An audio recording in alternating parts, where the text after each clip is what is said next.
ఈరోజు మనలో ఎవరైనా ఉన్నారా నిర్భయంగా పాపంలో జీవిస్తూ కనీసం దేవుని దగ్గరకు వచ్చి పాపాన్ని ఒప్పుకోకుండా జీవించేవాళ్ళు?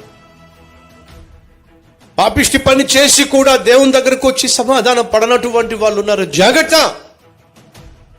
దేవుడు నువ్వు చేస్తున్న పాపాన్ని చూసి ఒకవేళ శిక్ష ఖరారు చేసినట్లయితే ప్రమాదం సుమా. నీ తప్పు ఒప్పుకోవడానికి దేవుడు సమయాన్ని నీకు ఇచ్చినప్పుడు, సమయాన్ని కేటాయించినప్పుడు, ఆ సమయంలో వచ్చి పశ్చాత్తాప పడినట్లయితే శిక్ష తప్పించుకోవచ్చు. నువ్వు పాపిష్టి పనులు చేసి నిర్భయంగా జీవిస్తూ దేవుడు ఏమీ చేయట్లే అని అనుకుని అఘోరించినట్లయితే, దేవుడు ఒకవేళ శిక్ష ఖరారు చేసినట్లయితే ఆ తర్వాత నువ్వు క్షమాపణ కోరిన ప్రయోజనం లేదండి. దావీదు జీవితంలో ఎంతో కొంత అదే జరిగింది.